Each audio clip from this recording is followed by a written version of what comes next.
All right. So Ladi Ogunseye is an international speaker. He's a business leader and a marketing visionary. He is popularly known as Ladi Speaks, and he's a globally recognized business leader and marketing expert with over a decade of experience, driving innovation in and driving results in technology, the banking sector, and aviator sector. So known for his sorry, a minute, please. Known for his compelling storytelling and ability to distill complex marketing strategies into actionable insights, Ladi has become one of the sought-after voice on international stages.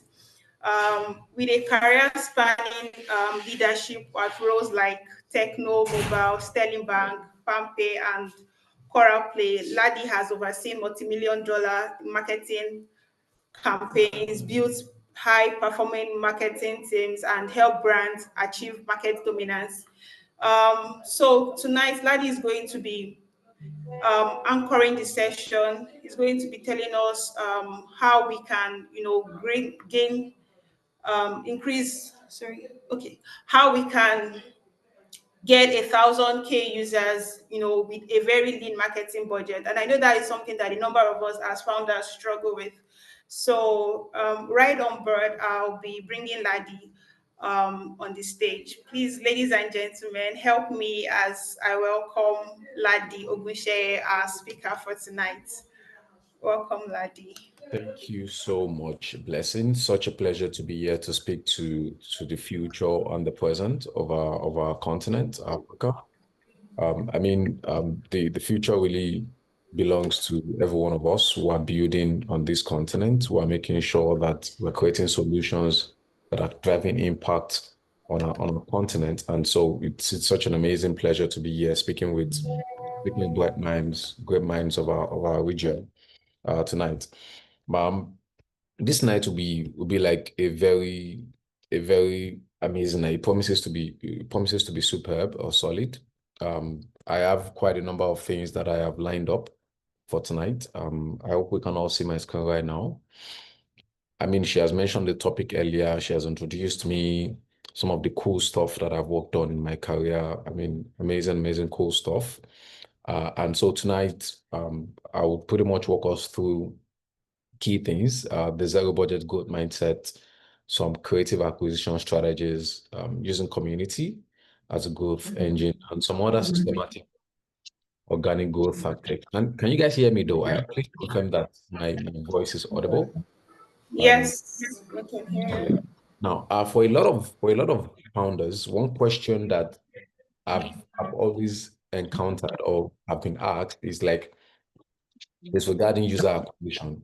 People are always asking, how do I acquire users? I've just built an amazing product. I've just built a solution.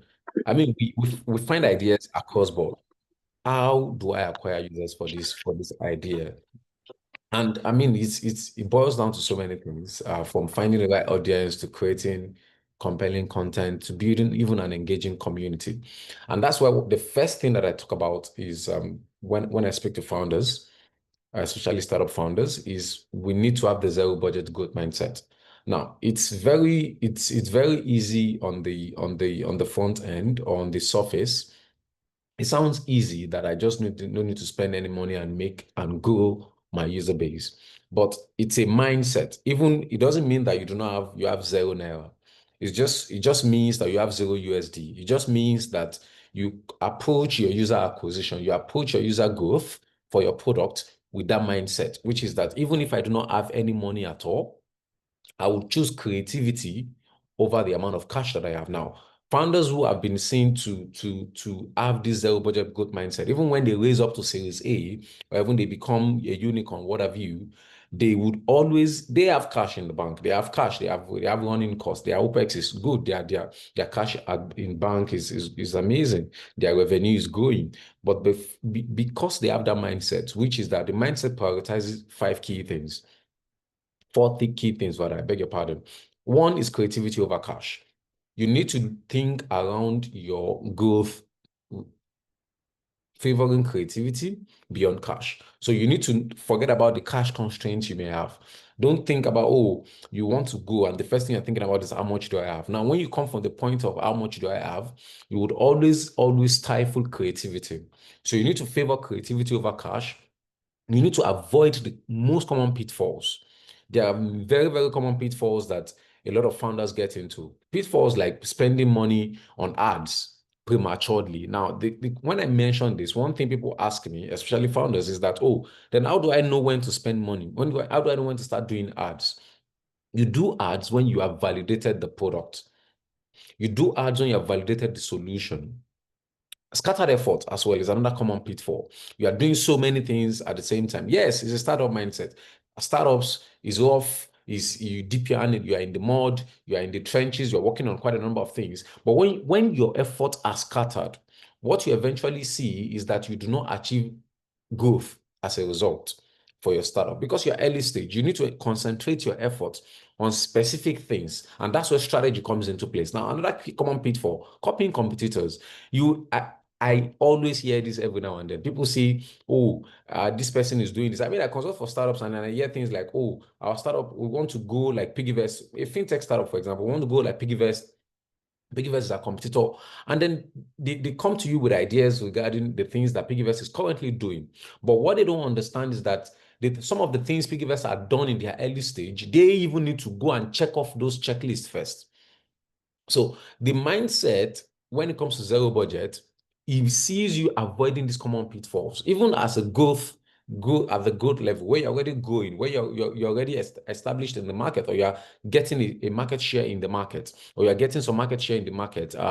You need to avoid copying competitors. Now, that doesn't mean that competitor analysis is bad. It doesn't mean that competitor watch is bad. Don't get me wrong, because that's one question. Are you saying that we should not watch our competitors? We should not look at our competitors? No. But watch out, look at your competitors, don't copy them. Watch out for your competitors, don't copy them. Now, when you're copying your competitors, what you find is that you are following their playbook. At the end of the day, you are trying to get what they have gotten, and that market may not be available for you again. Now, community foundation as well. Now, one key thing as well with the zero budget goal mindset is that you need to build relationships. You need to build engagement. You need to think around forming quality connections with your consumers beyond the quantity. Now, you have 10 consumers. You have built out a product right now. You need to think about, how do I form a relationship? One person has tried your product. How do I form a relationship with that person? How do I build a community with that person? Because one can tell another.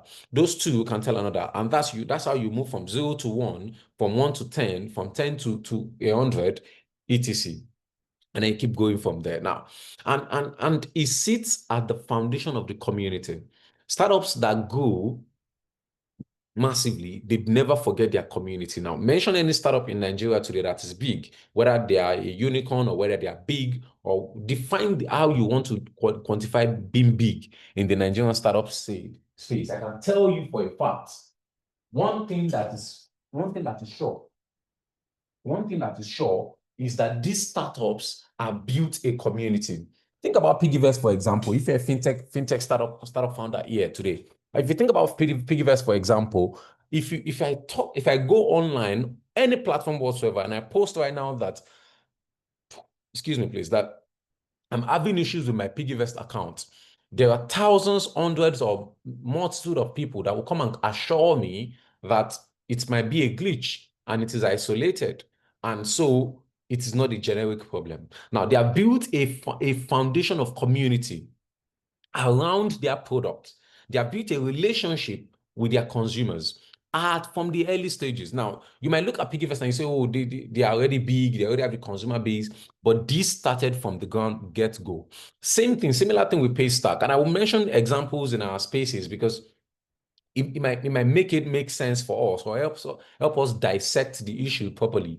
Paystack, for example, you talk to any developer. I knew so many years back that we build websites in our agencies, and then we have developers on our payroll who tell us, oh, to connect this to integrate this payment into this website, we need to use Paystack. And then you ask questions. Why do you need to use Paystack? They tell you, oh, they invite us to developer conferences. They invite us to meetups. They explain their API docs to us. They explain this to us. They've taught us this. They've trained us on this. They've set up this training whatsoever. They have built a community. And that's the same thing. That's the mindset we need to have, which is, and the fourth one is content. In 2025, even if you are building in 2027, your content, the content that drives your business, it's a currency. The content that drives your startup, it's a currency. The content that will drive your growth, it's a currency. Content is the currency that will drive growth for you as a business, as a startup in 2025. And so it requires you to be very consistent, to be patient, and to have strategic focus, to be focused at it. So it's very, very important that you have these four things at the back of your mind, which is creativity over cash, avoiding common pitfalls, building a community, and recognizing that content is the currency that helps you build go as a startup. Now, to move from 0 to 1,000, to acquire your first 1,000 consumers organically without paying so much money or without paying money at all. I've listed out four key things that are very, very consistent and common. That if you follow them, you would find that you will gain organic value, organic users from your first 1,000. Now, first thing is content marketing.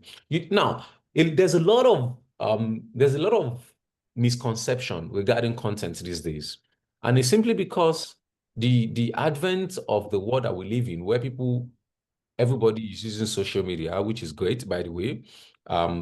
There's almost everybody is a content creator, which is amazing, by the way. That misconception is making people not understand what content marketing is. You see people who are content creators, they claim they do content marketing. But for a startup, it sits at the base of creating valuable content. Anything that you're not doing that your content is not valuable, which means that when it comes to being valuable, whether it's solving a real problem for your target audience, whether it's educating your target audience, whether it's informing your target audience, whether it's entertaining your target audience, every content effort that is not valuable to your consumers is not content marketing. I've seen cases where startups say that, oh, we hear that social media is where the consumers are now. We want to create 1,000 content in one month. We need a social media manager that will do it for us. And I laugh because oftentimes you see that when that 1 month expires, you see the wishy-washy in the content. They cannot track the impact. They cannot track the ROI. They cannot track the direct effect of that activity on the startup, simply because they have missed the foundational concept of content marketing. Now, to acquire consumers today, someone is speaking. I don't know. Are you saying something to me?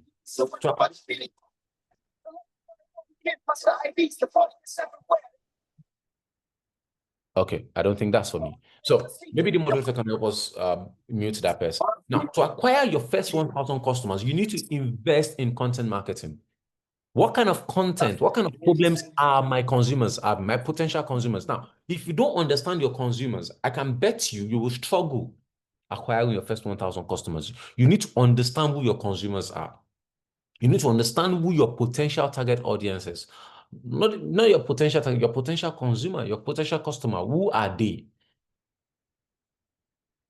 You need to clearly understand them. You need to know where they live. You need to know what they eat. You need to know what they do use their weekends to do. You need to know what they use their lunch to do. You need to know what they use their evenings and their mornings to do. Knowing these things helps you do proper content marketing. Knowing these things help you do content marketing that gives you value, that drives you value for your business. And that's why it's very, very important, very, very critical for us as startup founders to know fully well the idea, the key thing behind content marketing, creating valuable content, product-led growth. Now, when you create a great product, you think it's a great product. Let the consumers decide. Let people test the product.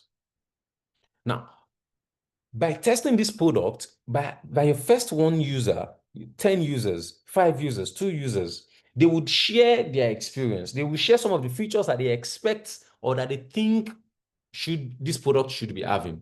Consider those features, because those features can help you accelerate growth for your startup. And that's what we call product-led growth, which is that creating a product that helps you grow, creating a product that helps you get more people to experience your solution, creating a feature. For example, it can be even creating free tools. I remember right now, some of you may be using Google Analytics. Google Analytics is like a free analytics tool. It's a free analytics tool, but it was created by Google so that digital marketing professionals can use it. Even website owners can use it to see what the traffic is on their website, and even use it to see what the traffic is like on their app. That is the idea of product-led growth. So in your product mix portfolio, you can have features that are revenue focused. You can have features that are stickiness focused. You can have features that are engagement focused. Now you can add features that help you get more people into the box. So product-led growth is another key channel that a lot of us in this part of the world, especially in Nigeria, in sub-Saharan Africa, we are not looking at, we're not tapping into. You see products these days. I see a lot of people who see, I mean, it's very common. We build products that has only one kind of user.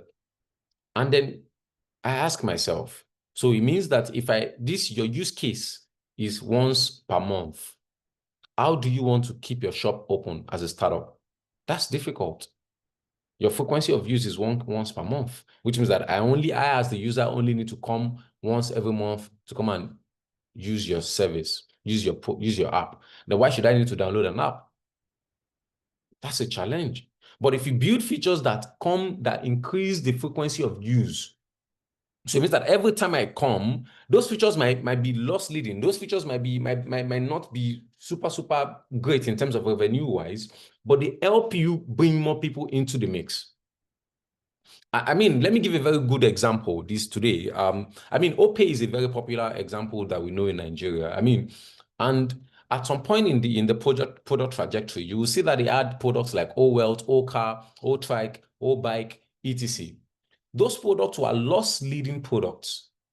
Those features, they were loss-leading features, but they brought users into the Opay mix.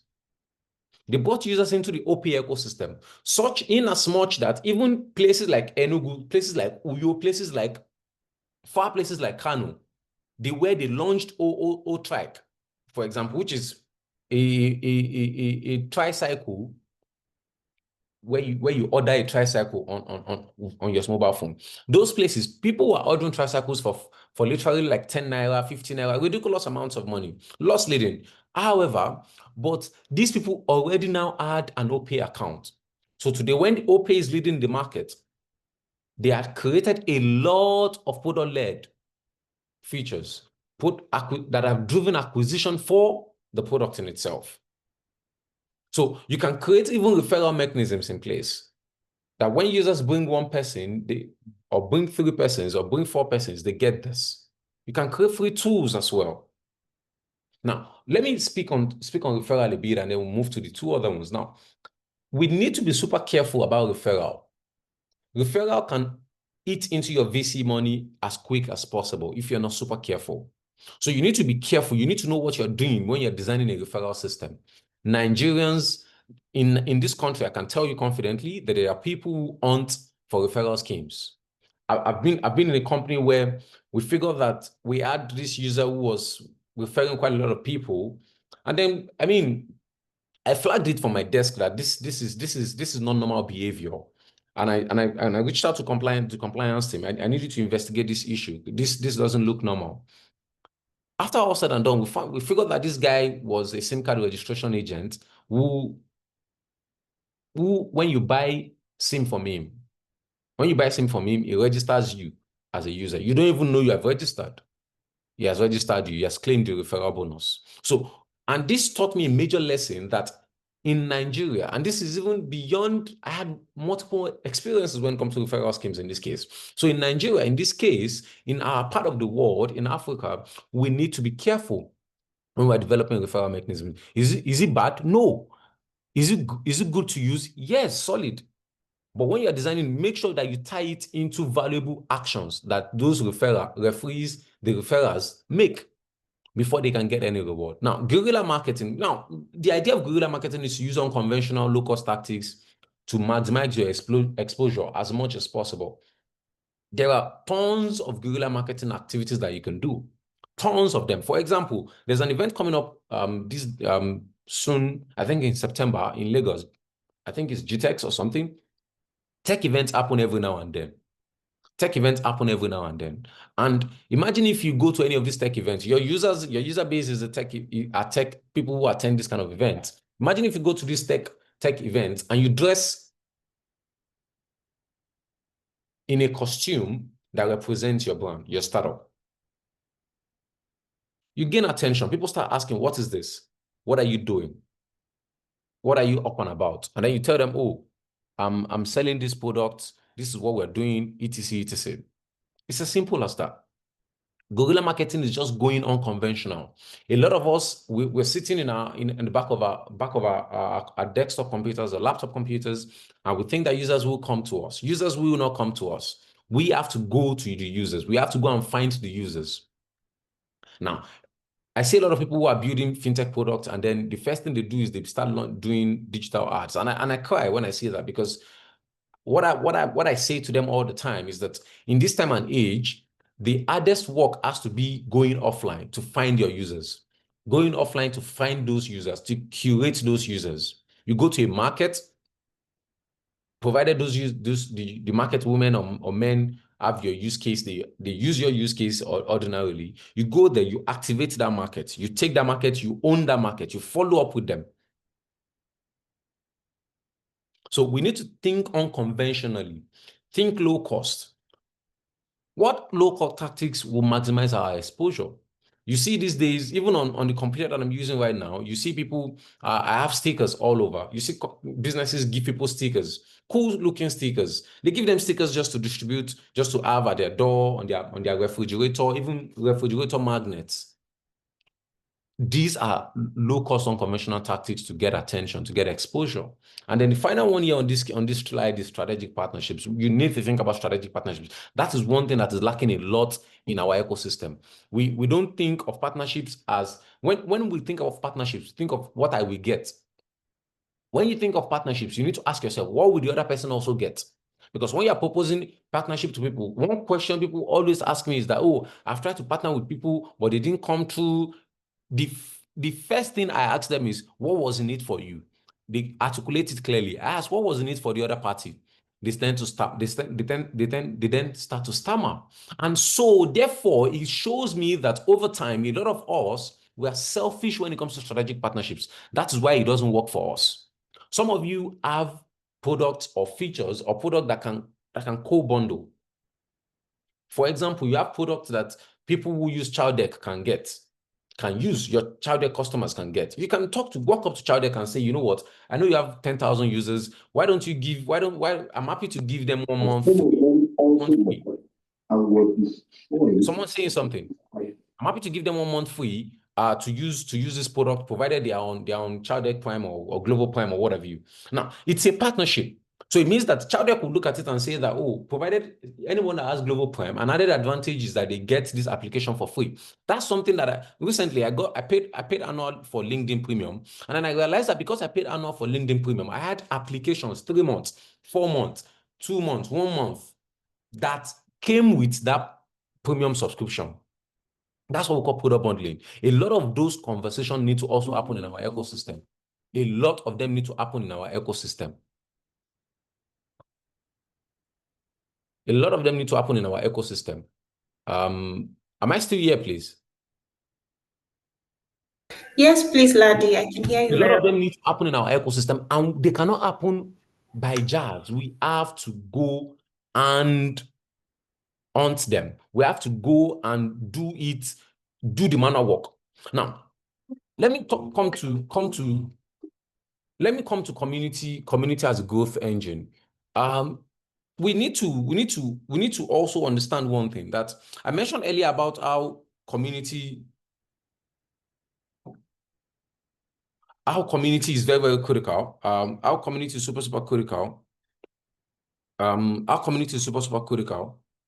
A minute, please.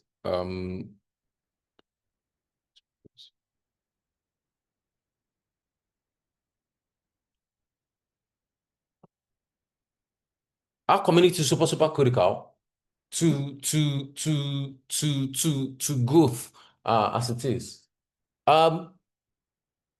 When it comes to community-led growth, you need to understand that you cannot fake it. If you don't build authentic connections with your consumers, they would see through you. A lot of times we think of community as, oh, it is, let me just be sending emails to them or sending BCs to them. No, people will see through you. Now, I put a stat here that when you create authentic connections, it drives stronger retention than paid acquisition. Paid ads. Authentic connections within a community drive paid ads more times with community members. So community members are 4x more likelihood to refer other people to your product. And that's why community is super critical. Communities, people, that's word of mouth. People will go and say, oh, this product is good. I've used it. Also come and use it. This product is amazing. I've used it. Also come and use it. And when it comes to community, people can offer you feedback. I know people will tell me, oh, you know what? Even when Seller was building out, I used to give them a lot of feedback. In fact, I'm happy that they've built in so many things that I referred to them into their product. They built it into their product. When the product is ready, they text me about it and they say, oh, this product, we've built this feature based on your feedback. What do you think about it? Explore it. Let us know. What do you think? So you need to think of communities as a growth engine. Your community, from engagement to advocacy to acquisition to growth to deeper engagement. Now, there are multiple communities that you can leverage, that you can always tap in or leverage or tap in from. There's Reddit, there's Discord, there's Twitter, which is now called X, there's Slack. So these are already made platforms where community engagements happen. So your role is to look into these platforms and find users from there. I think I was speaking to a VC recently, and then they told me that they find startups on Twitter. I was super impressed because what it means is that before they signed, they were talking to me about a new startup that they signed, they invested in, and then they were saying before they invested in that startup, they went to check what people were saying about the startup in itself on Twitter. So if that startup in this sense did not have an authentic connection with their consumers, the consumers in this case, the early adopters, this startup is even very young, about 20K users. I think they just clocked 30K users this weekend. So if they're super young, so if they have not built a relationship, an authentic connection with their consumers, with their early adopters, those people will not go out there without convincing them, without propping them, without trying to maneuver it. They were out there to share real experiences about the startup. And this is one thing we need to think about. That how do we build authentic connection? How do we build great relationship, genuine relationship with our consumers? How do we get feedback genuinely from our consumers? Now, for organic growth here, there's a system that you can create around it. One of the first bit of that system is search engine.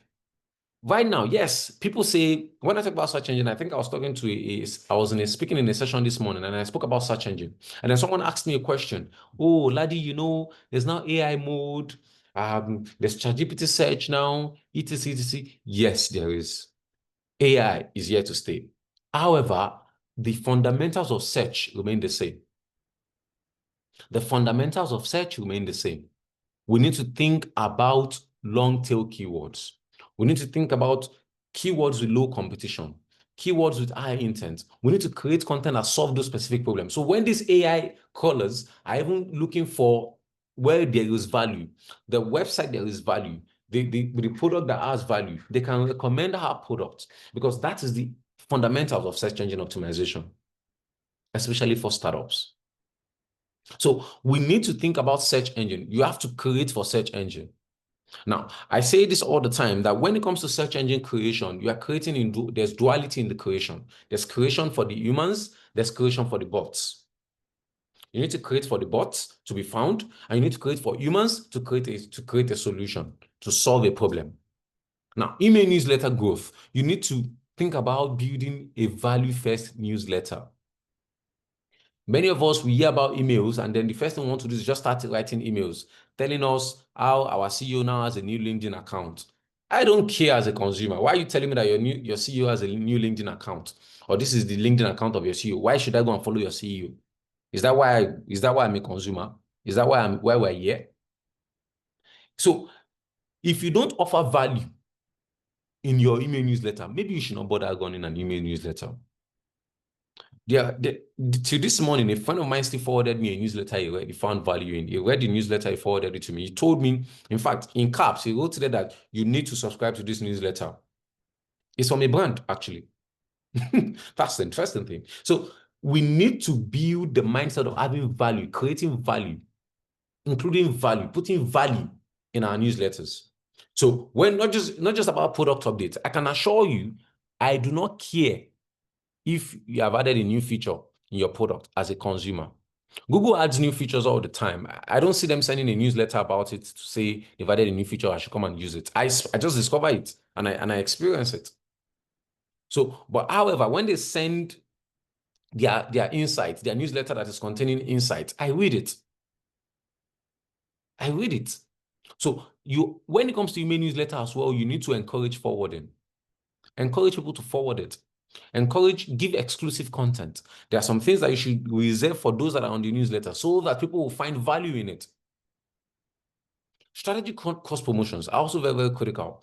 So don't just think of, oh, I'm an edtech startup. I'm building an edtech startup. If you're building an edtech startup, think of other startups that you perhaps would share audiences, co-create events with them, co-host events with them.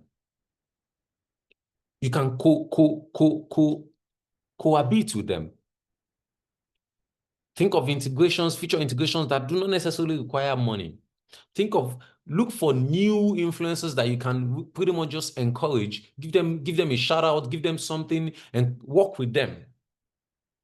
They are upcoming, they are budding. Work with them, create a mutual value exchange. You can swap content with them as well. And then one key thing that never goes out of vogue, it never goes out of fashion, it never goes out of vogue, is waitlist virality. Now, I put this there intentionally because people say every now and then that I will not join a waitlist. But one thing that I have seen over and over again is that for every product that is launched, especially a technology product in this part of our world, that there is scarcity around it. People start looking for access. They start looking for access. The most recent one was Zap by Paystar.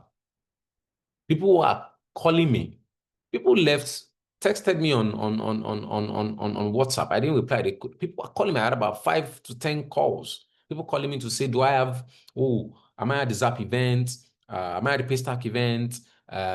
Do I have access to the app? They need my code so that they can get access.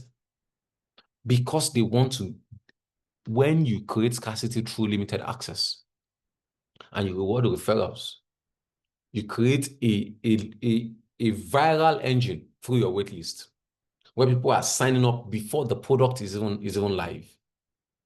When the product is live, people are happy to join. They are happy to experience it.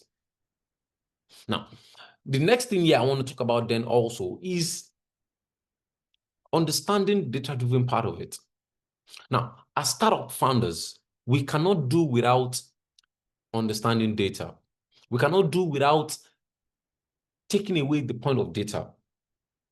There are things that when it comes to the growth, if you don't track anything, you never improve it.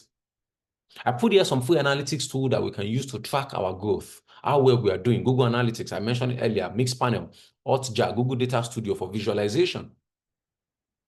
If you don't track anything, if you don't track how well people know about, have come to your website or your app, the pages that they are opening, because it starts from the first user. When a user comes into your app, what did they do? That's where things like Hotjar come in. Microsoft Clarity comes in for you. They're free tools. What do they do? Now, what that user did when they come into your app or your website, it would inform you what is valuable for the next user. 5 users have visited your website in the last 1 week. What did they do? It's a new product. What did they do? Where did they drop off? What page did they look at and they didn't even bother at all? It might be that that page is where you have invested the most amount of effort, of engineering effort. Meanwhile, users do not even care or concern themselves about it. So you can, and also A/B testing every now and then is super encouraged.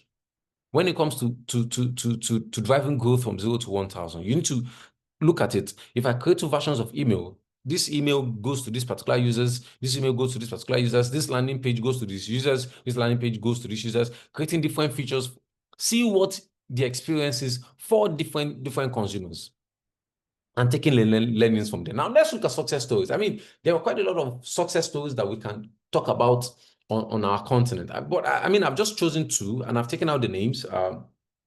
So it's not tailored in this case. Now, there's a B2B SaaS platform that I looked here. Now, one key thing here is that this B2B SaaS platform, they created free templates. They looked out for remote working opportunities, or communities rather. They contributed to them. Now, they launched a weekly newsletter with actionable insights that people would find valuable. Now, the result of this, now this is a product, their challenge is that they have is a productivity tool for remote teams, and they have 0 budgets. Now, the result of what they did in 4 months was that they reached 1,000 users.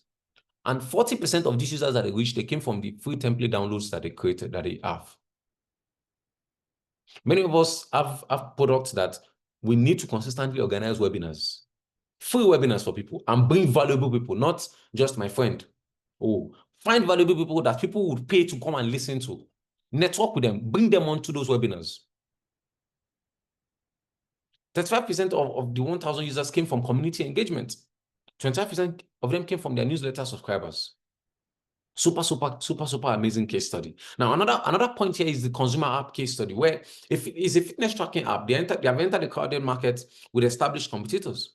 What they did was simple. This one is not even in Africa. This was in the US. They built a niche community on Reddit.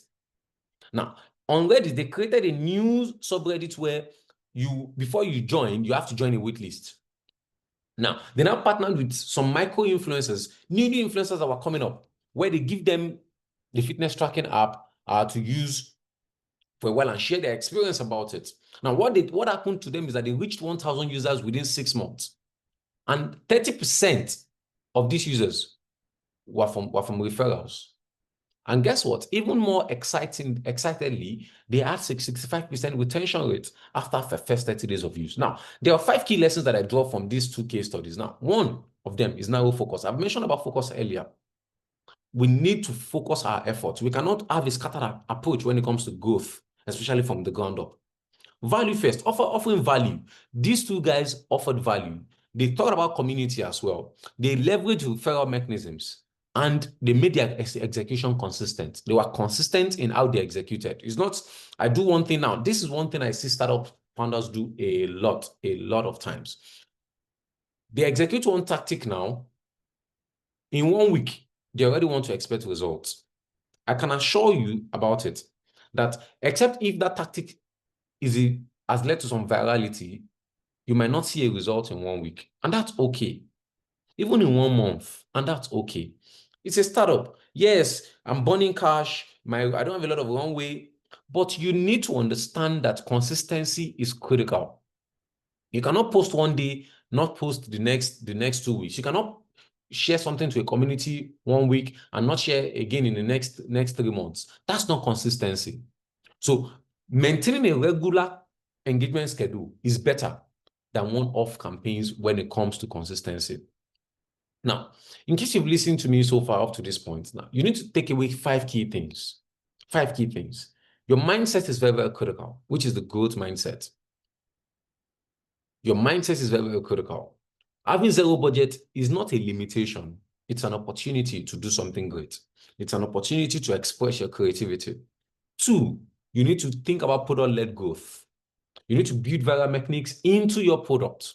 Build referral systems that directly impact your product experience, that is directly tied to product actions, whether it's in registration, whether it's in downloads, whether it's in even your first activation or your transaction. Community first. Authentic engagement will always, always create advocates for you. Those advocates are the ones that will be helping you acquire users. You need to have a systemic approach to it, which is from ideation to prioritization to testing and to analysis. And then ultimately, you need to measure what matters. Anything that you do not measure, you cannot improve on. Anything that you do not measure, you cannot grow. You need to focus on actionable metrics that directly impact your growth. Thank you very much for listening, guys. Amazing, amazing. Thank you so much, Ladi. That was an amazing session. I can't agree less. Thank you so much. So before I take in questions, someone sent me a DM from the community.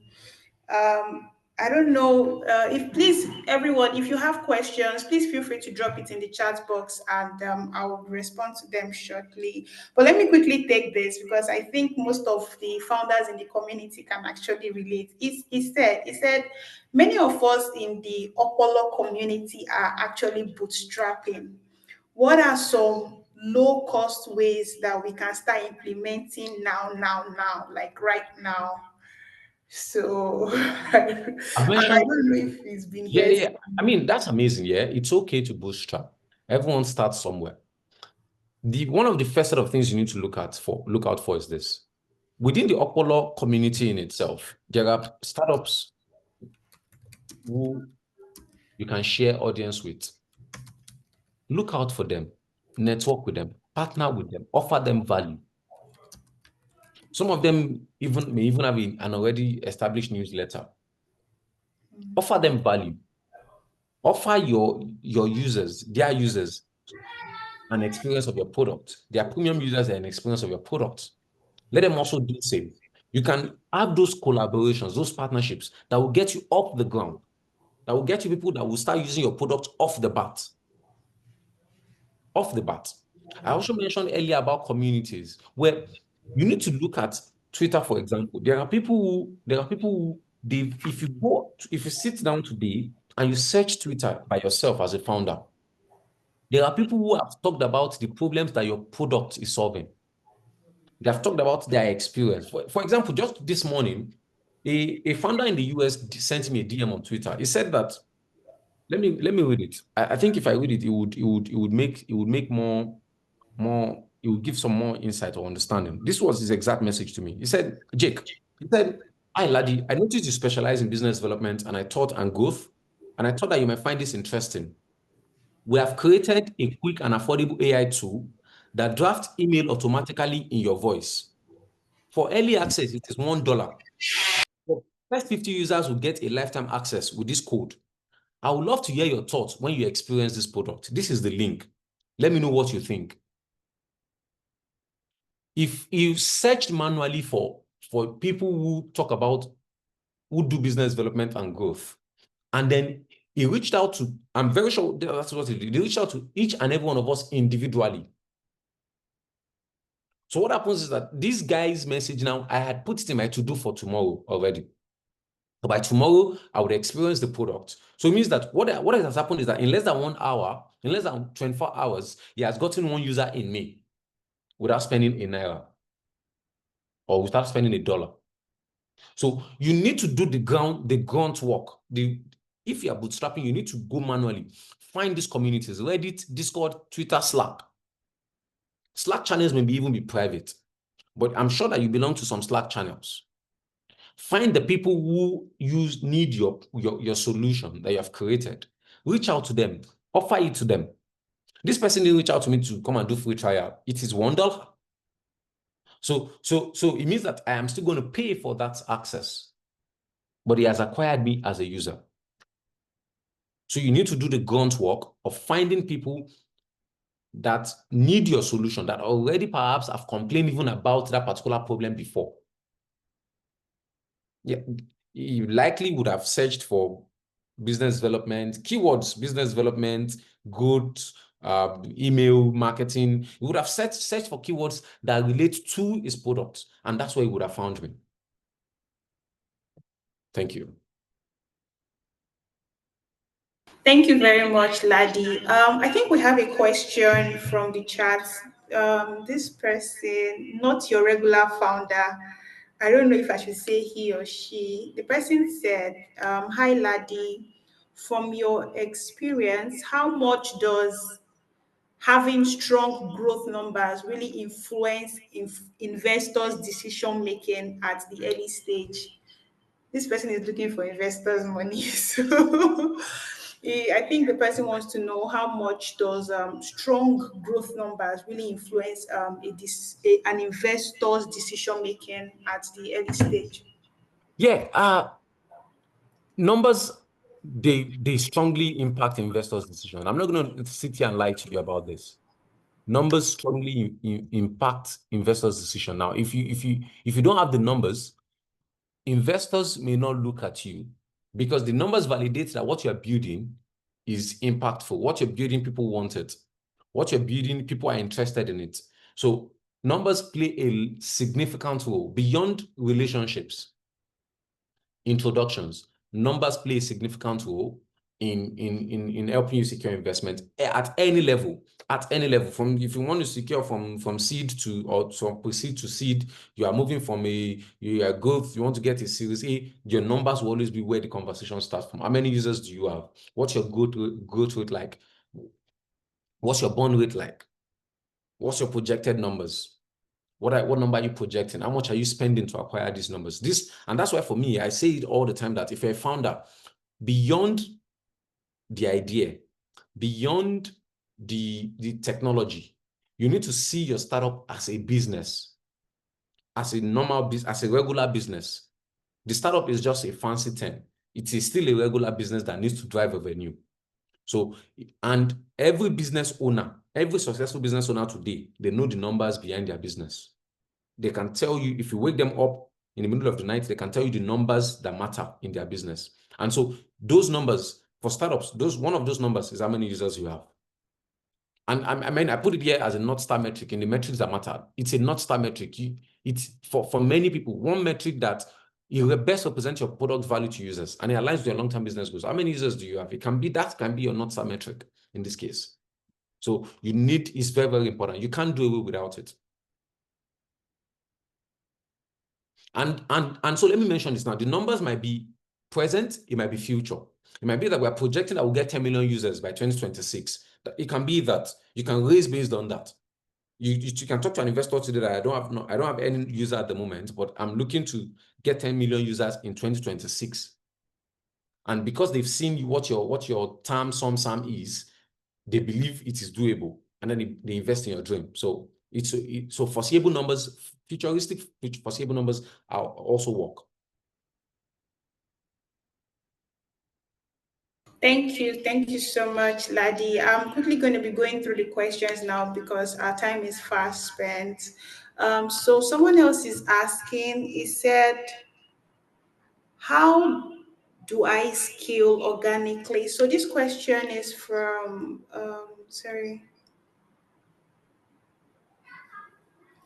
Oluwaseun Bamishaye. I hope pronounced that correctly. So this person is asking, hi Ladi, how do I scale organically at customer acquisition for a real estate and forex trading company? That's quite dicey because at the end of the day, real estate is quite a complex category, or is a wide category, WIDE. I don't know if you're selling land. I don't know if you're selling houses. So I don't know I don't know if it's LMPL you're doing. I don't know what category you belong to. I don't know if you're a realtor or something. But one thing that is critical is that for real estate, there are established networks to sell real estate in Nigeria today. Established networks. There are realtor groups where those people do not have a house, they do not have land. What they do is that they take the product from you, they sell, they get their commission. So you can leverage the existing affiliate network from the ground up. pitch your product to them, find them. Lots of them. There's Billionaire Realtors Group. There's quite a bunch of them. Find them. And that's why I spoke about the grunt work earlier. We need to do the grunt work. We cannot shy away from it. We can't shy away from it. Every product that you know that has been built up from ground up today, there was at a point where they did the grunt work of finding where the communities are. So those are part of the communities that I mentioned earlier. So you need to find those groups, those real estate affiliate groups, pitch your product to them, give them good commission, make sure that the commission makes sense. I mean, you can even loss lead from the beginning. So you don't bump yourself too much, or it is enticing to them. You sell to them, and then they would offtake the product definitely. And then for forex trading as well, similar thing exists now. For organically as well, for forex trading, there are also affiliates that you can leverage from the ground up. There are affiliates you can leverage from the ground up. I don't know if you are the consumer forex trading or you are in the B2B side. I'm not exactly sure. But if it is the B2B side, you need to do the legwork of manually going to approach companies that need offshore deposits, or they need offshore transfer, whatever product you are selling in that forex trading part. And if it's B2C, you also need, now for B2C, for example, we don't have a lot of people that are training people on forex yet, even in Nigeria. Now we have the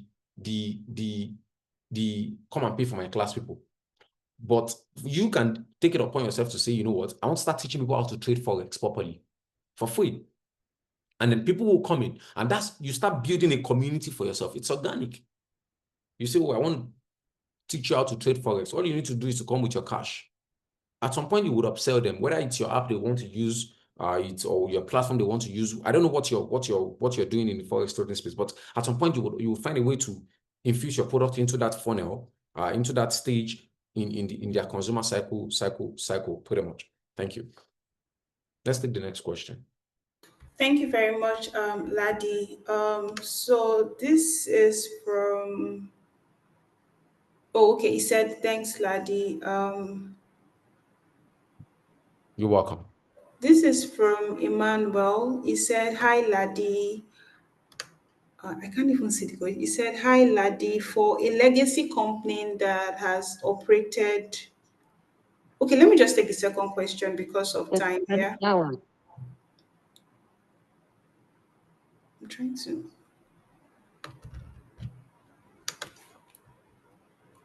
I think there's one from Emmanuel Dilakun. Yes, I'm trying to. I don't know. I can't see the question.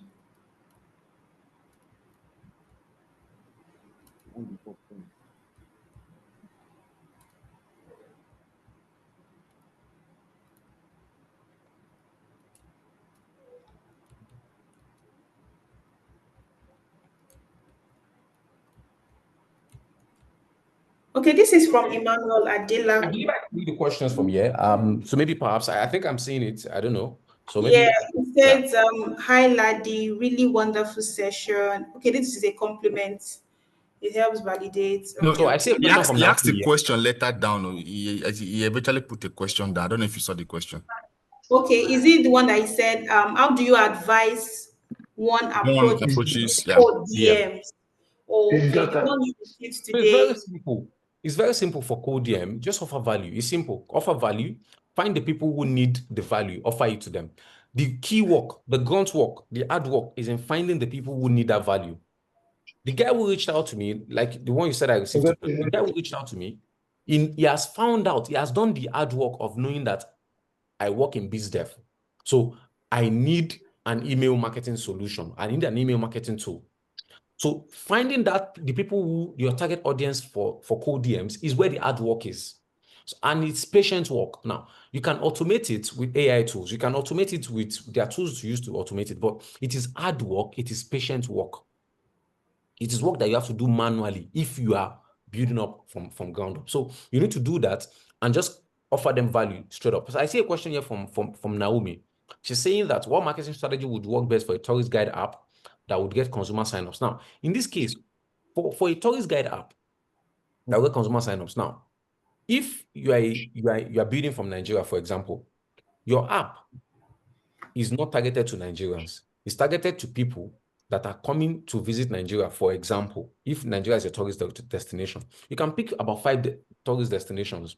Go to Reddit, go and find what they are saying, where they're talking about those tourism in those places. Go to Reddit, go and find them. That's the groundwork. So now, I would not recommend one marketing. There's no one magic pill for you as a marketing strategy. But in terms of what you can do that will get you at least your first 1,000 signups, go to Reddit. Sleep on Reddit for 1 month entirely.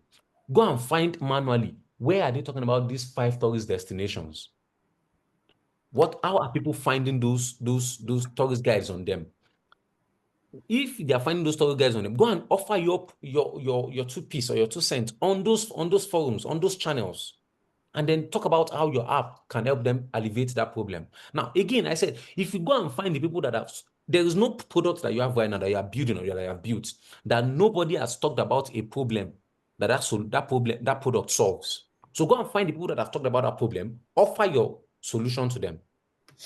You just meet it. You have been thirsty for a day, and someone just gives you water. They are even if they are your enemy, you will drink the water first before you realize that they're your enemy, because they have offered you a solution that you need in that point, or they've offered you a solution that you needed at some point. So they will be happy to experience that product in that case. Pretty simple. Thank So you. another question here again that says that for a company that has operated offline for decades in industry like pharmaceuticals, pharma, and power, where sales are largely between, how would you approach positioning the brand online to actually influence deals? In other words, how do you make this question is quite complicated. Maybe you can email me and Yes. talk about it. So Or I maybe think you can it's unmute quite and nuanced. ask your question. It's very nuanced. I don't even think that we need to close right now. So I don't think that we Yes.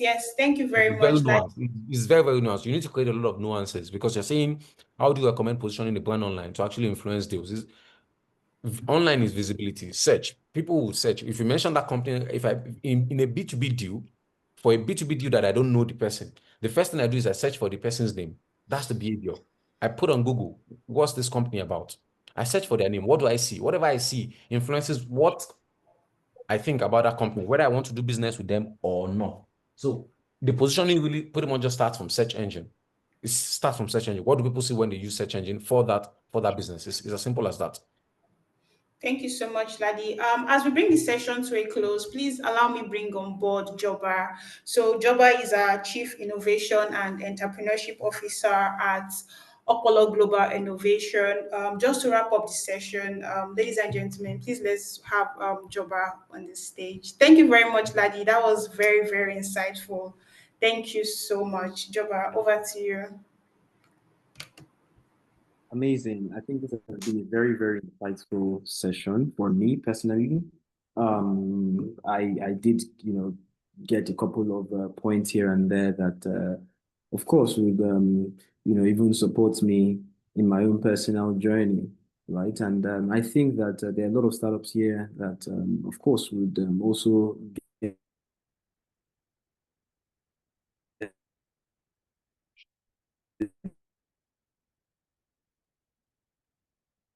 the same. So first of all, thank you for taking up this, right? Like I mentioned, thank you so much. And of course, to the rest of the, I can see someone is saying something here.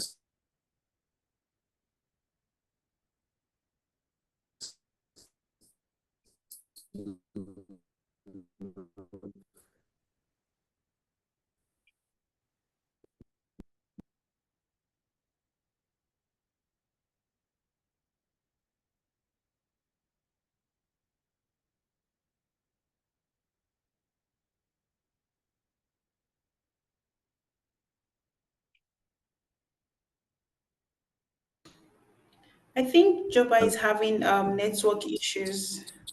Okay, it's back. Reach out to Blessing.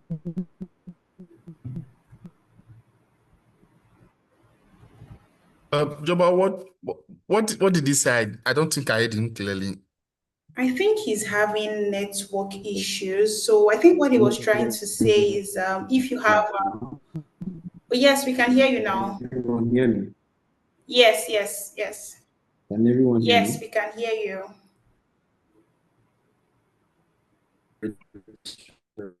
So just round off by attending this. I'm not a member of the time, of course. would reach out to you for that. Of course, as well, if you have any questions, further questions, we're happy to take them further and engage. There are many more events we'll be doing from time to time. In the month of September, I think we have about 3 events. We have about 3 events already planned in the month of September. Because you can already anticipate all that is to come here for founders. So yeah, thanks everyone for joining. I know we have people joining from all around Africa and the rest of the world. I can see a couple of familiar faces that I know here, Anjola, Chisom, and a couple other people that I know. So yeah, thanks a lot everyone for attending this session. We are glad and we hope to reconnect sometime again. Enjoy the rest of your evenings, mornings, and whatever time you are joining me for this point again. Thanks everyone and cheers. Bye for now. Thank you, Joba. Thank you, everyone, I hope you and guys. I'll see you soon. You were saying something? No, that's okay. It's okay.